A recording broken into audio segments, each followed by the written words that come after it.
Compact Distributed Certification of Planar Graphs by Laurent Feuilloley, Pierre Fraigniaud, Ioan Rapaport, Rémila, Ioan Todinca, and Pedro Montealegre who speaks. Hello, I'm Pedro Montealegre. I'm from Universidad Adolfo Ibáñez in Santiago, Chile. Planar graphs are among the most studied classes of graphs in the context of algorithm design and analysis. In particular, planar graphs enable the design of algorithms probably faster than for general graphs. In the context of distributed network computing too, planar graphs have been the source of many contributions. For instance, a distributed algorithm approximating the minimum dominating set with a constant factor in a constant number of rounds has been designed for planar graphs by Lenzen, Oswald, and Badenhofer in 2008. In contrast, even polylogarithmic approximation of the minimum dominating set problem requires omega of log n over log n rounds in arbitrary n-node networks.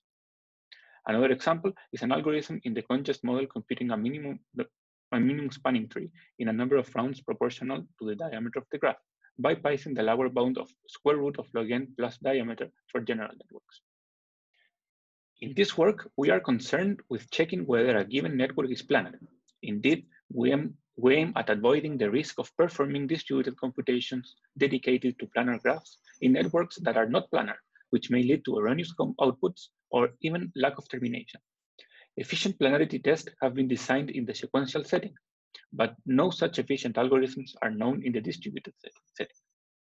If we place ourselves in the basic local decisions, where all nodes wake up at the same time, unique IDs are picked from a range polynomial in the size of the graph, and graphs are assumed to be connected, we notice that it is sufficient that one node detects that the actual graph is not planar, as the node can then broadcast an alarm. In fact, it is known that there are no local decision algorithms for planarity. That is, there are no algorithms in which every node of a network exchanges information solely with the nodes in its vicinity, and outputs accept or reject such that the network is planar if and only if all the nodes accept. For that reason, we focus instead in local certification, more precisely in proof labeling schemes introduced by Korman, Kutten, and Peleg. In a proof labeling scheme, a non-trustable prover provides each node with a certificate or a proof. Then every node interacts with its neighbors and only once, and outputs accept or reject only that information. We say that a scheme recognizes a given class, for example, the class of planar graphs, if there exists a local algorithm with soundness and completeness. That is to say, when the graph is in the class, then there exists a certificate making every node accept, and when the graph is not in the class, then some vertex rejects the graph on every labeling.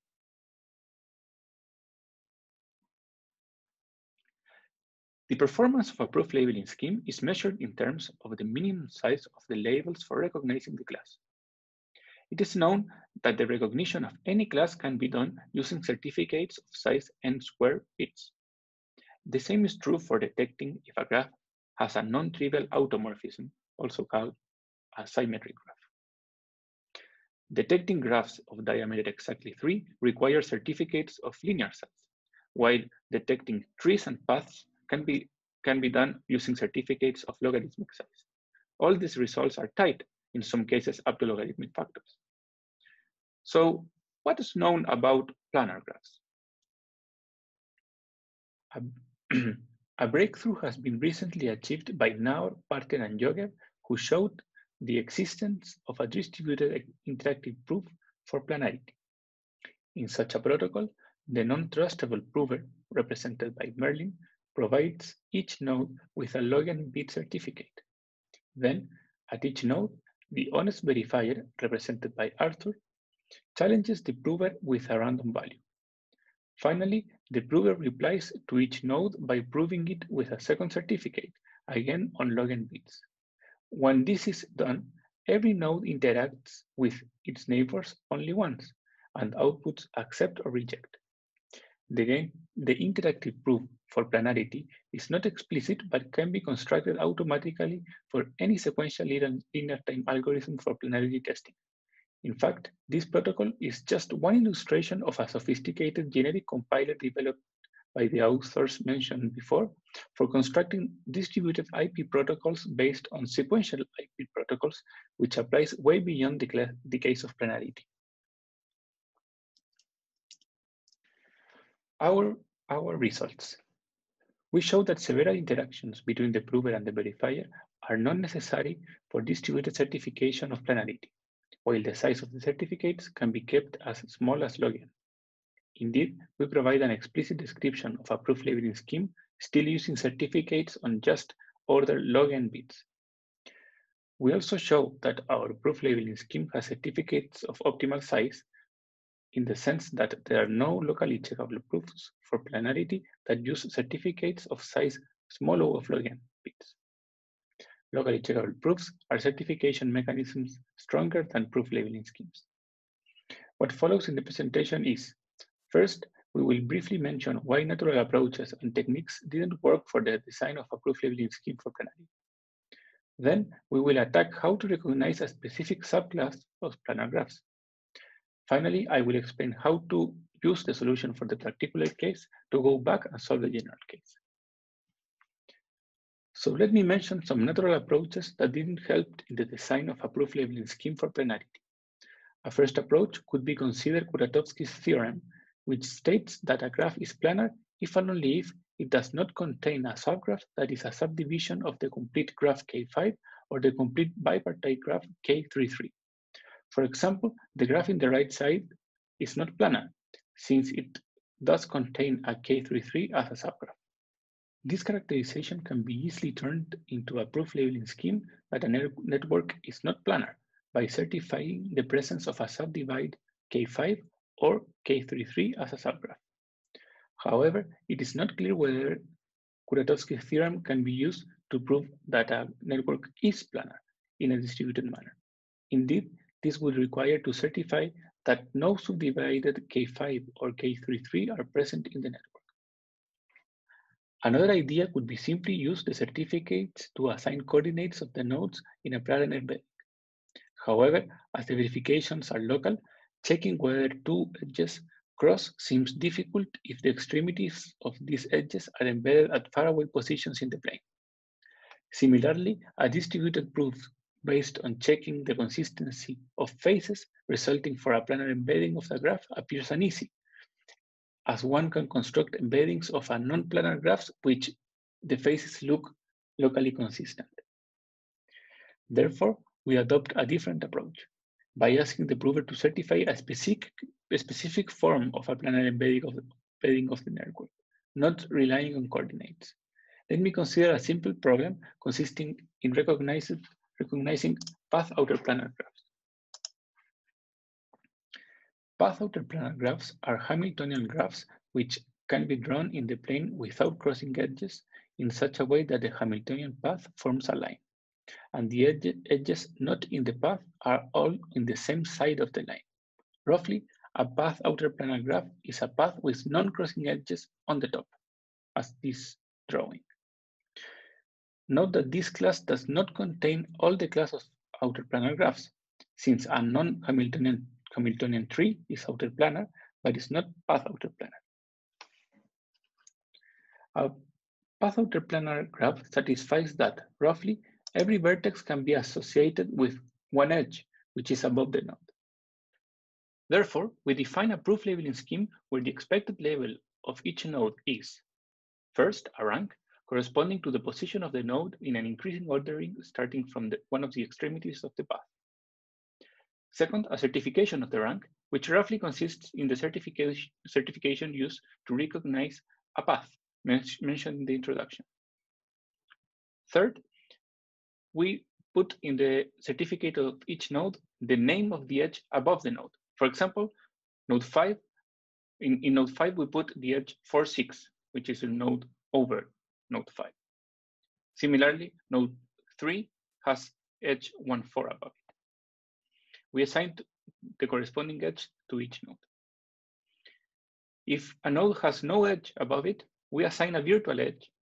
In this case of this example, it would be the edge 0, 9, because we have 8 vertices, so we add a virtual edge 0, 9, and in general will be the edge 0, n plus 1.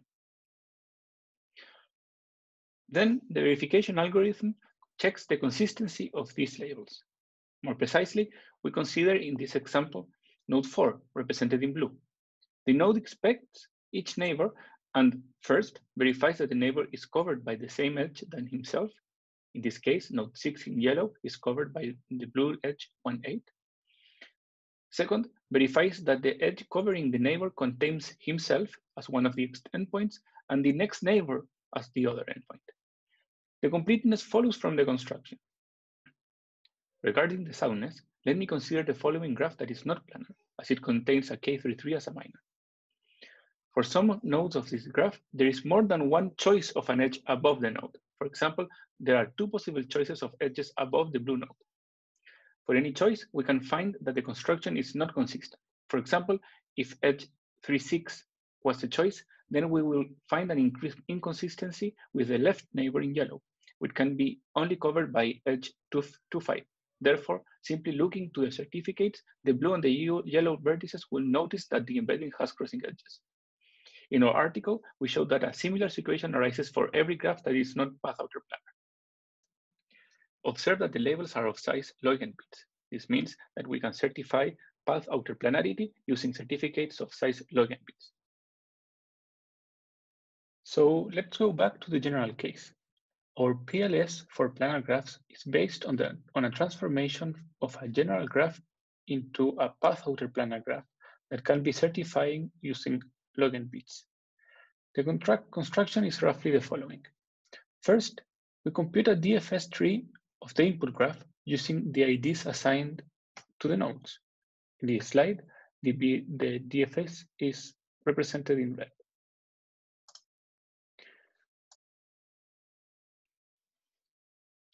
Second, annotate the vertices with the times on which they are visited in a DFS transversal. That is, a tour that starts from the root and visits each vertex back and forth. Third, subdivide the nodes of the tree in a number of vertices equal to the times that the node is visited in the DFS transversal. Finally, connect all the new vertices in a path. The edges not in the spanning tree now connect a pair of copies of the original endpoints in such a way that the obtained graph remains planar. In our article, we showed that this construction leads to a path-outerplanar graph if and only if the original graph is planar. Moreover, we show how to certify the construction with order log n bits. This initially appeared challenging since a vertex could be subdivided many times, even a linear number of times. To solve this issue, we act as if the information could be stored in the edges of the graph, since each edge simply has to retain which copies of the endpoints is connecting. Then we use a property of planar graph that is called bounded degeneracy, or actually degeneracy 5. This allows to make each vertex responsible to keep the labels of at most 5 edges. Therefore, the expected certificates of our proof labeling scheme consist in the information required to certify this construction, together with the certification for a path-outerplanar graph. Conclusion. I conclude with the main result presented on this talk. There is a proof labeling scheme for planarity with certificates of size log n bits. This corresponds to an improvement over the MAM interactive protocol given by Naur, Parter, and Yogev. I didn't explain in this talk, but we also showed that our result is tight. More precisely, we showed that there are no locally checkable proofs for planarity using certificates of size o of log n bits.